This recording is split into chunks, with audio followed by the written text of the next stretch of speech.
Swastiastu, Namo Buddhaya, salam kebajikan dan salam sejahtera bagi kita semua. Perkenalkan, nama saya Devina Cita Herwanto dengan NIM 01060120100352. Nah, kami dari kelompok 1 Universitas Putra mata kuliah Ekonomi for Business kelas H. Nah, di sini kami akan menjelaskan nih tentang topik pasar barang. Ada yang tahu nggak itu apa? Tapi sebelum masuk ke materi, kenalin dulu nih teman kelompok aku. Next. Perkenalkan, nama saya Ahmad Shendi Hidayatullah dengan NIM 01060120100323. Halo semuanya, perkenalkan nama saya Jonas Indra Susilo dengan NIM 01060120100355. Halo semuanya, perkenalkan nama saya Febri Maximilian dengan NIM 01106012010340.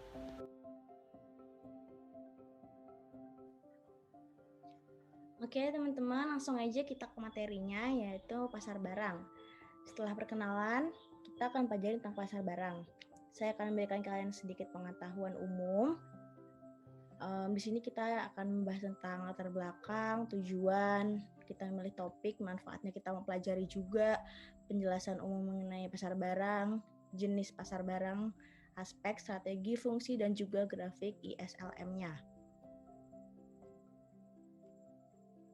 Oke, kita masuk ke latar belakang ya.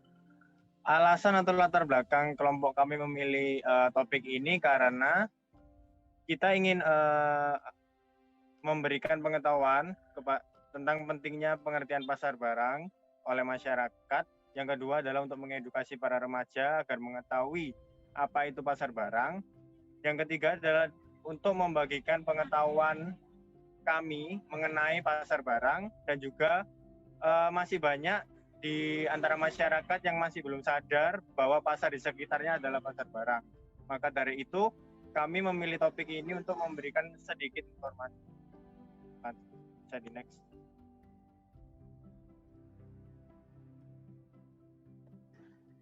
Kemudian tujuan pemilihan topik ini karena kami mengerti pentingnya edukasi tentang teori pasar barang ini untuk tambahan pengetahuan umum di masyarakat Indonesia, supaya rakyat Indonesia lebih melek lagi akan perekonomian di negaranya sendiri.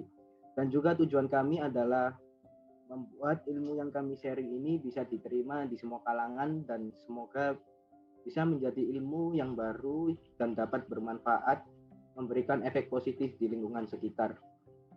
Next.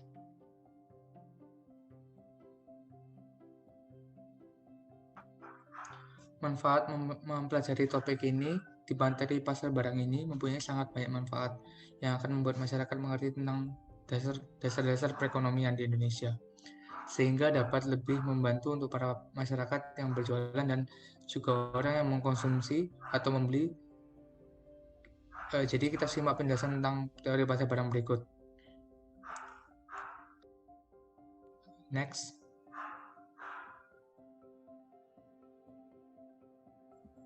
Oke, pengertian pasar barang. Pasar barang itu adalah interaksi antara permintaan dan penawaran terhadap barang dan jasa. Dalam perekonomian tertutup, permintaan utama berasal dari sektor rumah tangga dan pemerintahan. Nah, jadi kalau misalkan di Indonesia ini kebanyakan pasar barang itu interaksinya itu rumah tangga. Jadi kebutuhan rumah tangga itu pasti kebanyakan diberi di pasar barang. Jadi makanya kebanyakan transaksi itu berasal dari rumah tangga. Nah, permintaan tersebut umumnya merupakan permintaan akan barang dan jasa akhir. Penawaran barang dan jasa berasal dari sektor perusahaan. Jadi barang-barang yang ada di pasar barang itu umumnya tuh berasal dari sektor perusahaan. Jadi sektor perusahaan menjual barang itu di pasar dan akan dibeli oleh sektor-sektor lainnya dari konsumen, yaitu rumah tangga ataupun pemerintah yang paling banyak.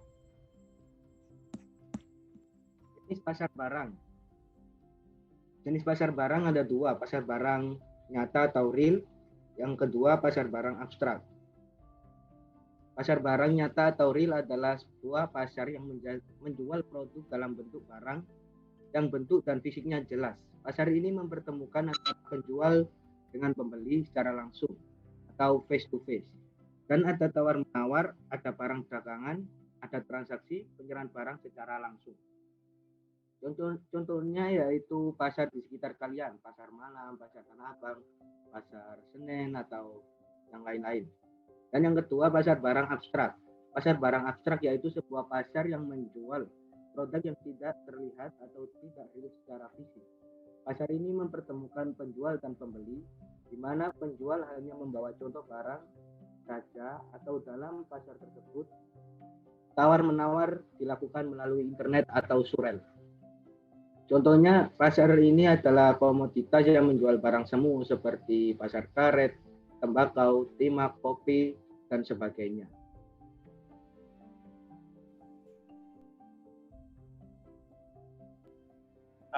Selain ada 2 jenis pasar barang yang tadi sudah disebutkan oleh Zain, ada juga bentuk pasar barang berdasarkan banyaknya produsen yang memasuki pasar dan juga mudah tidaknya perusahaan baru memasuki pasar atau juga kekuasaan suatu perusahaan di dalam pasar, yaitu ada pasar persaingan sempurna dan pasar bukan persaingan sempurna.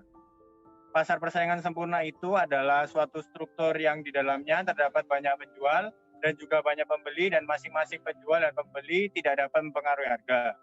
Yang kedua adalah pasar bukan persaingan sempurna, di mana merupakan suatu bentuk pasar yang penjual atau perusahaan mempunyai peranan penting dalam menentukan harga-harga yang ada di dalam pasar. Next.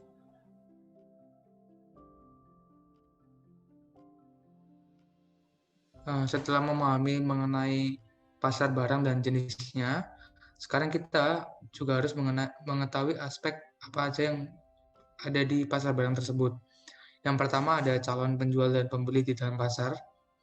Yang kedua, adanya suatu barang atau jasa yang hendak dijual belikan di dalam pasar. Yang ketiga, adanya sebuah interaksi antara si penjual dan pembeli, baik secara langsung maupun tidak langsung. Yang terakhir, ada suatu proses permintaan dan penawaran oleh kedua belah pihak. Next. Dan ini adalah mengenai penggunaan internet di Indonesia, yang mana penggunaan internet di Indonesia itu sangat banyak, mencapai 64%. Nah, 64% ini sangat berpengaruh di pasar barang ya teman-teman, di perekonomian Indonesia. Nah, sangat berbeda di tahun 2019. Di tahun 2019 ini penggunaannya tuh paling banyak penghabisnya tuh di bagian fashion. Oke, kita langsung ke slide selanjutnya.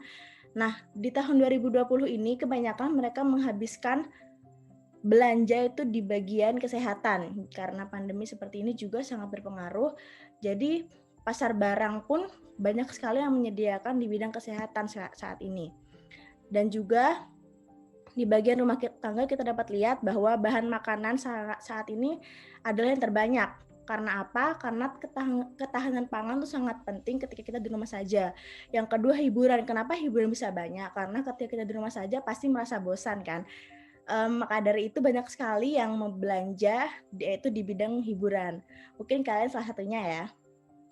Oke, next.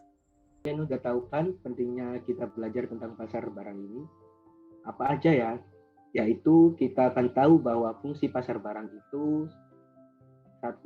Sebagai tempat atau sarana untuk mengadakan transaksi berbagai barang yang berlaku di pasaran dunia, sebagai tempat atau sarana untuk memantau dan mengatur perdagangan barang.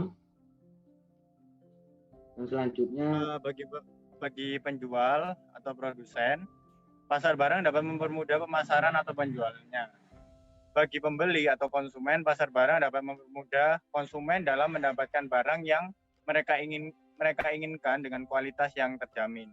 Dan bagi pemerintah sendiri, pembentukan pasar barang bagi pemerintah dapat memberikan tambahan devisa.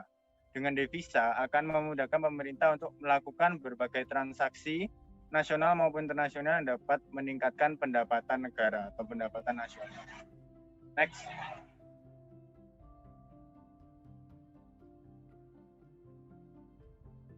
Oke teman-teman, ini adalah grafik ISLM ya.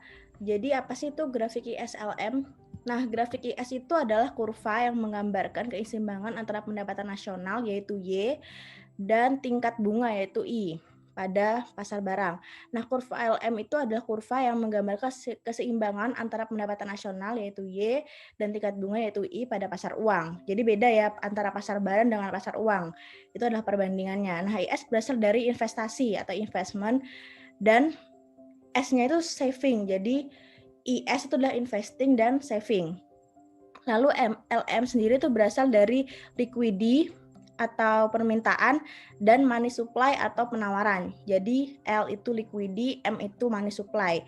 Nah, sehingga kurva ISLM ini merupakan kurva yang menggambarkan bagaimana interaksi antara pasar barang yaitu IS dan pasar uang yaitu LM.